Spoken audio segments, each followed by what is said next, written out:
Russia Ukraine ನಡುವಿನ ಯುದ್ಧ ಕೊನೆಗೂ ಅಂತಿಮ ಘಟ್ಟಕ್ಕೆ ಬಂದು ತಲುಪಿದೆ ಅನ್ಸುತ್ತೆ. ಯಾಕಂತಂದ್ರೆ ಶಾಂತಿ ಮಾತುಕತೆಗಳಿಗಾಗಿ ಮಾಸ್ಕೋಗೆ ಬರುವಂತೆ ಉಕ್ರೇನ್ ಅಧ್ಯಕ್ಷರಿಗೆ ರಷ್ಯಾ ಆಹ್ವಾನ ನೀಡಿರುವುದು ಭಾರಿ ಕುತೂಹಲವನ್ನ ಮೂಡಿಸಿದೆ. ಸದ್ಯ ರಷ್ಯಾ ಮತ್ತು ಉಕ್ರೇನ್ ಪರಸ್ಪರ ಇಂಧನ ಮೂಲ ಸೌಕರ್ಯದ ಮೇಲೆ ದಾಳಿ ಮಾಡದಿರುವ ಒಪ್ಪಂದಕ್ಕೆ ಬದ್ಧವಾಗಿವೆ. ಅದಕ್ಕೆ ಪೂರಕವಾಗಿ ಉಕ್ರೇನ್ ಅಧ್ಯಕ್ಷ ಜೆಲೆನ್ಸ್ಕಿ ಅವರು ಈಗ ಇತ್ತೀಚೆಗೆ ಅಬುಧಾಬಿಯಲ್ಲಿ ನಡೆದಂತಹ ತ್ರಿಪಕ್ಷೀಯ ಮಾತುಕತೆ ಬಳಿಕ ರಷ್ಯಾ ಆರಂಭಿಸಿದ್ದಂತಹ ಯುದ್ಧವನ್ನ ರಷ್ಯಾ ಮಾತ್ರ ಕೊನೆಗಾಣಿಸೋಕೆ ಸಾಧ್ಯ ಅಂತ ಹೇಳಿದ್ರು.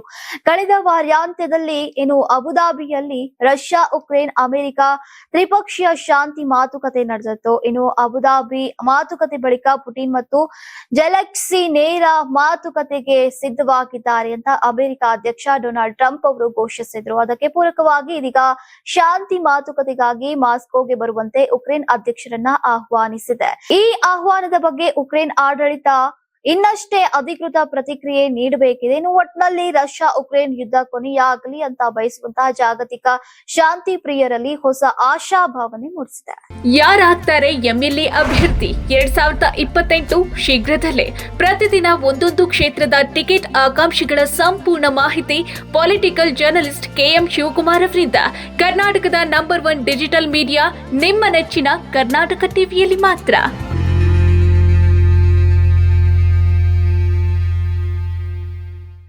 ನೀವು ಸಣ್ಣ ಆಗ್ಬೇಕಲ್ವಾ? ಅದು ಒಂದು ಉತ್ತಮ ಆಹಾರದಿಂದ ಸಣ್ಣ ಆಗ್ಬೇಕಲ್ವಾ? ಪ್ರತಿದಿನ ನಮ್ಮ ಜೀನಿ ಸ್ಲಿಮ್ ನ ಯೂಸ್ ಮಾಡಿ ಯಾವುದೇ ಸೈಡ್ ಎಫೆಕ್ಟ್ ಇಲ್ದಂಗೆ ನೀವು ಸಣ್ಣ ಆಗ್ತೀರಾ.